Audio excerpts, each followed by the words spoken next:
Sir మనం లగచర్ల ఘటన చూసాం సార్. కలెక్టర్ల పైన రైతులు పరిగెత్తించి మరి రాళ్ళు విసిరారు. సో, అదంతా కూడా వీడియోస్ వైరల్ అయిపోయాయి. అయితే ఈ కేసులోకి సంబంధించి బీఆర్ఎస్ మాజీ ఎమ్మెల్యే పట్నం నరేందర్ అరెస్ట్ అయ్యారు. అయితే ఇప్పుడు అతనికి సంబంధించిన రిమాండ్ రిపోర్ట్‌లో సంచలన విషయాలు బయటపడ్డాయని చెప్పేసి చెప్తున్నారు. మొత్తం కేటీఆర్ గారే ప్లాన్ చేశారని కూడా అంటున్నారు. మరి కేటీఆర్ గారు అరెస్ట్ అయ్యే అవకాశం ఏమైనా ఉందా? అసలు రిమాండ్ రిపోర్ట్‌లో ఏముంది? యాహ్! మనకి వికారాబాద్‌లో దుద్యాల మండలం దగ్గర లగచర్ల అనే గ్రామంలో మొన్న కలెక్టర్ మీద, తర్వాత అధికారుల మీద కొంతమంది దాడి చేశారు. దాదాపు 42 మందిని ఇప్పటివరకు గుర్తించారు నిందితులుగా. అందులో చాలా మందిని అరెస్ట్ చేశారు. సో, వీళ్ళు ఎందుకు దాడి చేశారు కలెక్టర్ మీద అంటే, అక్కడ ఫార్మాసిటీ కట్టడానికి భూసేకరణ కోసం కలెక్టర్ రైతులతో మాట్లాడి భూమిని సేకరించి ఫార్మాసిటీ కట్టాలని. అక్కడ ఈ ఫార్మాసిటీని కట్టడానికి రైతుల్లో వ్యతిరేకత కొంత ఉంది. దీన్ని ఉపయోగించుకోవాలని బీఆర్ఎస్ ప్లాన్ చేసిందంటే కొంతమందిని ఆర్గనైజ్ చేసి దుందుడుగ్గా వెళ్దామని డిసైడ్ అయినట్టుగా తెలుస్తుంది. సో ఇప్పుడు ఇక్కడ 2 వాదనలున్నాయి. ఒక వాదన ఏందంటే ఇక్కడ రైతుల్ని ఎక్కువ మందిని అరెస్ట్ చేస్తున్నారు. లగచర్ల రైతులను అరెస్ట్ చేయడం కరెక్ట్ కాదు. రైతుల మీద ఈ దమనకాండని ఆపాలి అని బీఆర్ఎస్ అంటుంది. ఇటు పౌర హక్కుల సంఘాలు కావచ్చు, మేధావులుగా తెలంగాణ మేధావులు, ప్రజాస్వామికవాదులు కావచ్చు, అందరూ కూడా మాట్లాడుతున్నారు. కానీ ఇటు ఐజీ సత్యనారాయణ ఈ కేసు విషయంగా మాట్లాడాడు.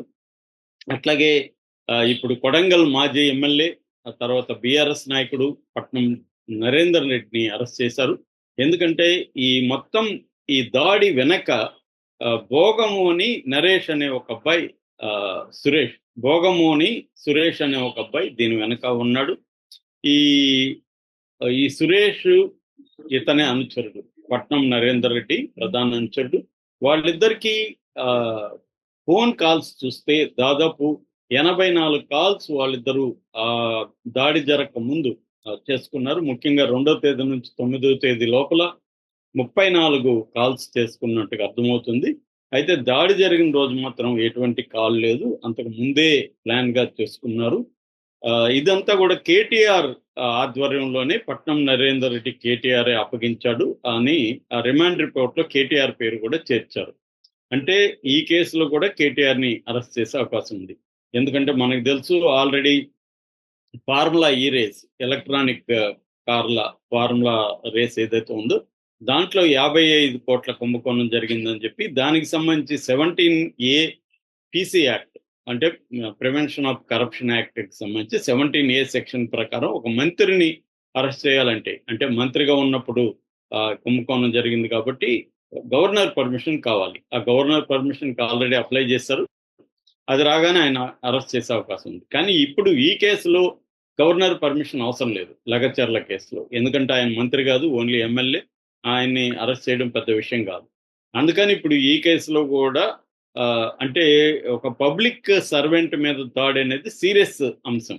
దీని మీద ఇప్పుడు సీరియస్ గా ఉంది. అందుకనే ఈయన పేరు చేర్చారని చెప్తున్నారు. యాక్చువల్ గా ఐజీ సత్యనారాయణ చెప్పే దాని ప్రకారం హకీంపేట, పోలేపల్లి, తర్వాత పులిచెర్ల, లగచర్ల, రోటి బొండ, తాండ ఈ వీటి దగ్గర నుంచి చాలా మందిని ఆర్గనైజ్ చేసి తీసుకొచ్చారు. ఈ మొత్తం 42 మంది నిందితులను గుర్తించాం. ఇందులో 19 మంది అసలు రైతులే కాదు అని ఐజీ సత్యనారాయణ చెప్తున్నారు. అసలు రైతులే కానప్పుడు వాళ్ళ భూములు ఫార్మ్ ఆఫ్ సిటీకి ఇవ్వాలవద్దనేది కరెక్ట్ కాదని.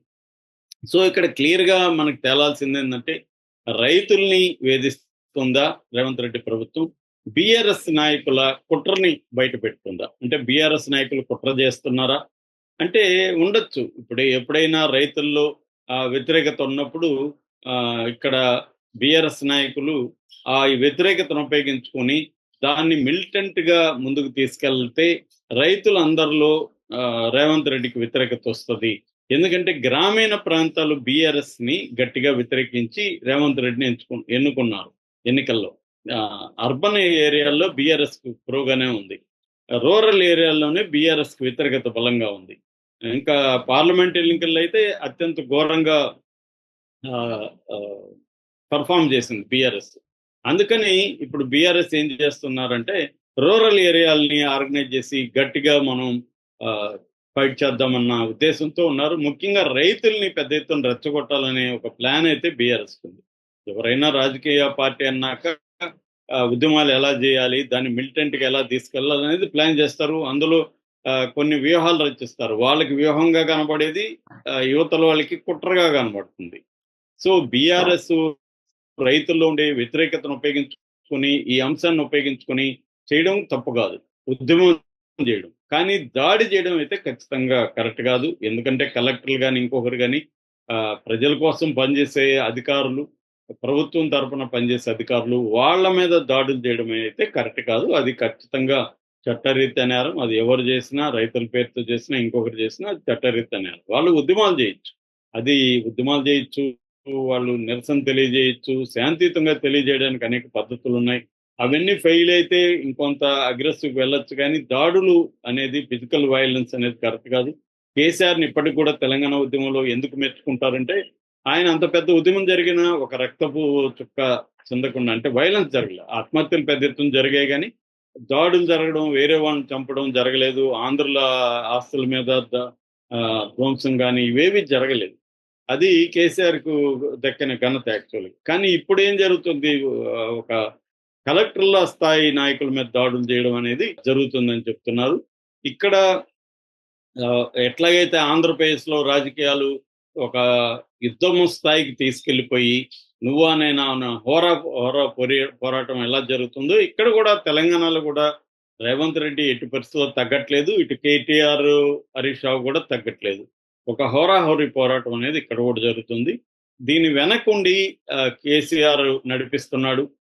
వాళ్ళిద్దరిని చెరొక వైపు తీసుకొని ఉద్యమాలు చేయమని చెప్తున్నాడు, గైడ్ చేస్తున్నట్టుగా ఉంది. ఆ కేసీఆర్ కూడా ఏంటంటే రైతులని ఫోకస్ చేస్తే, రైతు ఉద్యమంగానే వస్తే, పట్టణ ప్రజలు ఆల్రెడీ మనకున్నారు కాబట్టి గ్రామీణ ప్రాంతాలంతా కూడా వ్యతిరేకత వస్తుంది రేవంత్ రెడ్డికి. అప్పుడు దీన్ని ఉపయోగించుకొని ఒక రైతు పాదయాత్ర, రైతు సంఘీభావ పాదయాత్ర అట్లాంటిదేమన్నా కేసీఆర్ కూడా ప్లాన్ చేసే అవకాశం ఉంది. లేదా బస్సు, ఆయన ఆరోగ్యం సహకరించకపోతే బస్సు యాత్ర కానీ అలాగా ఒక ప్లాన్. ఈ లోపల వీళ్ళు ఉత్తర తెలంగాణ, దక్షిణ తెలంగాణ అని పాదయాత్రలకి కూడా ప్లాన్ చేస్తున్నారు బావభౌమూర్తి, కేటీఆర్ అండ్ హరీష్ రావు.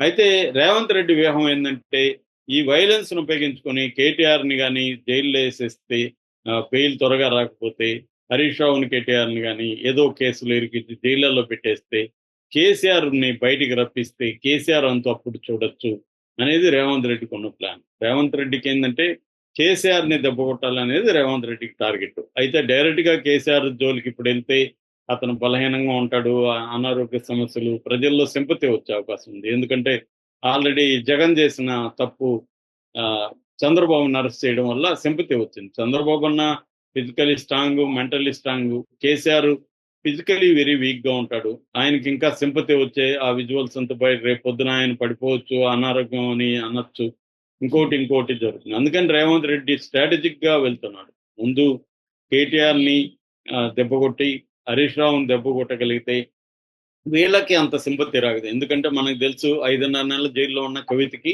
ఒకే ఒక వ్యక్తి కూడా సింపతి తెలియజేసింది మనకు కనిపించలేదు. బీఆర్ఎస్ని వదిలేస్తే ఎవరు బీఆర్ఎస్ శ్రేణులు కూడా పెద్ద ఎత్తున ఉద్యమాలు ఏం చేయలేదు. కాబట్టి కేటీఆర్ని హరీష్ రావుని చేస్తే ప్రజల్లో సింపతి రాదు.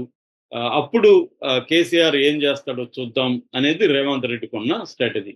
సో ఈ నువ్వా నేనా అనే ఎత్తుల్లో భాగంగా ఇది జరుగుతుంది. ఇప్పుడు కేటీఆర్ని అరెస్ట్ చేసే అవకాశం ఉంది లగచర్లలో. Thank you so much.